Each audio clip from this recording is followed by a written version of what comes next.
Hello दोस्तों, कैसे हैं आप सभी। तो दोस्तों, आज के वीडियो में हम लोग चर्चा करने वाले हैं बीपीएससी टीआरई 4.0 की एलिजिबिलिटी क्राइटेरिया क्या है, कौन कौन लोग इसका फॉर्म भर सकते हैं, क्या योग्यताएं इसमें मांगा जाता है। ठीक है दोस्तों, देखिए, अगर आप पीआरटी की तैयारी कर रहे हैं, अगर आप जूनियर की तैयारी कर रहे हैं यानी कि 6 to 8 की, टीजीटी की तैयारी कर रहे हैं, 9 से 10 का मास्टर बनना चाहते हैं, या फिर पीजीटी की तैयारी कर रहे हैं, लेक्चरर बनना चाहते हैं, 11-12 वालों को पढ़ाना चाहते हैं, तो इन सभी अलग अलग स्टेजों पे क्या एलिजिबिलिटी रहने वाले हैं, क्या योग्यताएं रहने वाली हैं, इन सभी के बारे में एक एक करके हम लोग आज के वीडियो में जानने वाले हैं। तो चैनल पे अभी तक नए हैं तो लाइक शेयर सब्सक्राइब कर दीजिए और बेल आइकन के ऑल बटन पर प्रेस कर दीजिए। चलिए आज के वीडियो को शुरू करते हैं। देखिए, बीपीएससी टीआरई 4.0 का जो सबसे पहला है ये है पीआरटी। ठीक है, प्राइमरी टीचर। तो प्राइमरी में क्या योग्यताएं होनी चाहिए। अगर आप प्राइमरी टीचर बनते हैं यानी पीआरटी की तैयारी करते हैं तो आप कक्षा 1 से लेकर कक्षा 5 तक के अध्यापक बनते हैं यानी शिक्षक बनते हैं। ठीक है, तो आप कक्षा 1 से लेकर कक्षा 5 तक के बच्चों को पढ़ाएंगे। इसके लिए आपका योग्यता क्या होना चाहिए। शैक्षणिक योग्यता बात करें शैक्षणिक योग्यता की, तो आपके पास 12वीं यानी इंटरमीडिएट में न्यूनतम 50% अंकों के साथ पास आउट होना चाहिए। चाहे आप साइंस से हो, चाहे आप आर्ट साइंस से हो, चाहे कॉमर्स से हो, किसी से भी हो, आपने अगर 12वीं कर रखी है तो उसमें न्यूनतम 50% अंक होना चाहिए। ठीक है, साथ में डीएलएड होना चाहिए आपका, डिप्लोमा इन एलिमेंट्री एजुकेशन या बीटीसी, जिसको पहले बीटीसी बोला जाता था। ठीक है, इस समय बीटीसी नहीं बल्कि डीएलएड बोला जाता है, और कहीं कहीं भी अभी भी बीटीसी ही बोला जाता है। इसके साथ साथ आपको सीटेट का पेपर फर्स्ट पास करना होगा या फिर बीटेट पास करना होगा यानी कि बिहार टेट। ठीक है, इन दोनों में से कोई भी एक रहेगा, चल जाएगा।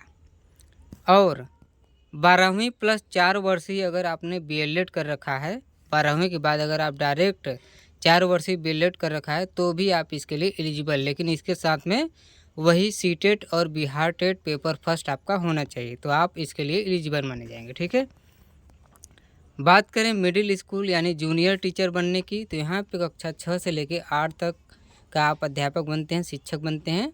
शैक्षणिक योग्यता की बात करें तो ग्रेजुएशन प्लस 2 वर्षीय डीएलएड आपका होना चाहिए। ठीक है, या फिर बीएड होना चाहिए। वर्तमान में अगर बात करें तो डीएलएड को इसमें अब एलिजिबल नहीं माना गया है। जो बीएड है केवल वही लोग इसको भर सकते हैं। पहले बीएड 1 से 5 तक में ही भर सकता था फार्म, लेकिन अब नहीं भर सकता है। इसी तरह से जो डीएलएड वाले हैं वो भी अब 6 to 8 में इंटरफेयर नहीं कर सकते हैं। ठीक है, तो इस बात का आप लोग ध्यान रखिएगा। तो इसमें शैक्षणिक योग्यता में आपका ग्रेजुएशन होना चाहिए, उसके साथ पे 2 वर्षीय आपका बीएड कंप्लीट होना चाहिए। ठीक है, इसके साथ साथ आपका सीटेट पेपर 2 पास होना चाहिए या फिर बिहार टेट यानी कि बीटेट पेपर 2 पास होना चाहिए। अगर बात करें सब्जेक्ट स्पेसिफिक कम्बिनेशन की, तो यह ज़रूरी हो जाता है, जैसे गणित के लिए मैथ में ग्रेजुएशन आदि। ठीक है, तो इस तरह से आपका सब्जेक्ट स्पेसिफिक कम्युनिकेशन कहीं कहीं पे मांगा जाता है। अब बात करें टीजीटी की, तो टीजीटी का फुल फॉर्म होता है ट्रेंड ग्रेजुएट टीचर। ठीक है, क्या होता है ट्रेंड ग्रेजुएट टीचर। इससे आप लोग कक्षा 9 से कक्षा 10 तक के टीचर बनते हैं, अध्यापक बनते हैं।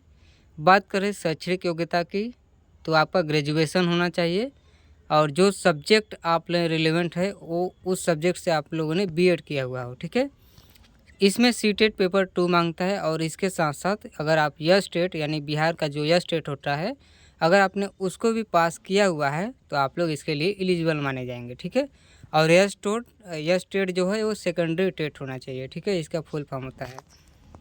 उदाहरण में जैसे एग्जांपल में आपको दिखाया गया है TGT English graduation with English. अगर आपने ग्रेजुएशन किया हुआ है और इंग्लिश से किया हुआ है प्लस बीएड कर रखा है, उसके साथ में आप यस टेट किए हुए हैं इंग्लिश। ठीक है, तो आप इसके लिए एलिजिबल हैं।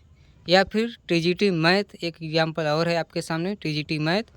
इसके साथ में आप ग्रेजुएशन विथ मैथ यानी ग्रेजुएशन मैथ से किए हुए हैं और साथ में बीएड किए हुए हैं और यस टेट क्वालिफाई है, तो आप लोग इसके लिए एलिजिबल हैं। ठीक है, अब बात करते हैं पीजीटी की, तो पीजीटी का मतलब होता है पोस्ट ग्रेजुएट टीचर। इसका फुल फॉर्म होता है पोस्ट ग्रेजुएट टीचर पीजीटी का। इससे आप लोग कक्षा 11 से लेकर कक्षा 12 तक के शिक्षक बनते हैं, अध्यापक बनते हैं। इसको आप लोग लेक्चरर भी बोलते हैं। जो कक्षा 11 और कक्षा 12 वालों को पढ़ाते हैं उनको लेक्चरर भी बोला जाता है।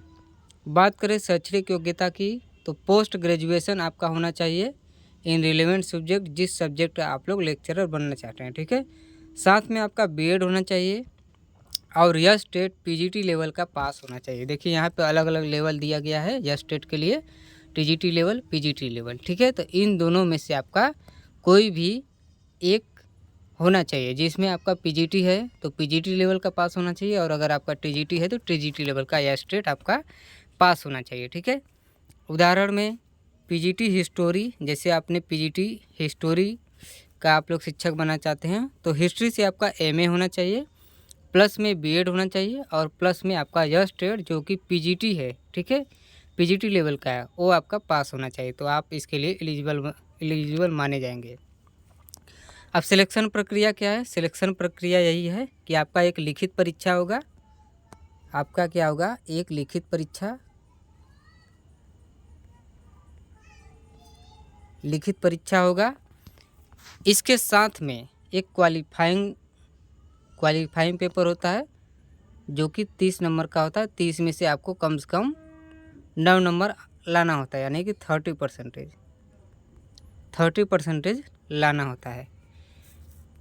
अब इसके बाद में आपका डॉक्यूमेंट वेरिफिकेशन होता है, डीबी होता है, यानी डॉक्यूमेंट वेरिफिकेशन। उसके बाद में आपकी नियुक्ति होती है,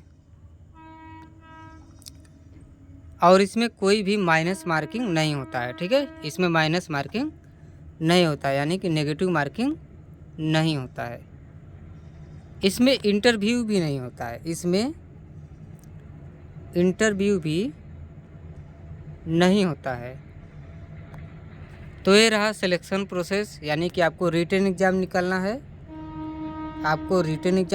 है, और प्लस में आपका डीवी होगा, यानी कि डॉक्यूमेंट वेरिफिकेशन। उसके बाद आपका नियुक्ति हो जाएगा, ठीक है। तो इस तरह से आप लोग एलिजिबिलिटी के बारे में जान लिए हैं कि क्या क्या एलिजिबिलिटी है अलग अलग क्राइटेरिया पे, ठीक है। अगर आप पीआरटी का टीचर बनना चाहते हैं, जूनियर का, टीजीटी या फिर लेक्चरर बनना चाहते हैं, इन सभी का हमने एक एक करके योग्यता देख लिया है।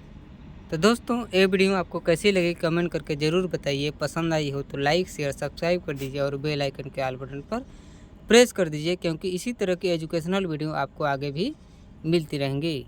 तो चलिए मिलते हैं नेक्स्ट वीडियो में किसी नेक्स्ट टॉपिक के साथ। तब तक के लिए धन्यवाद।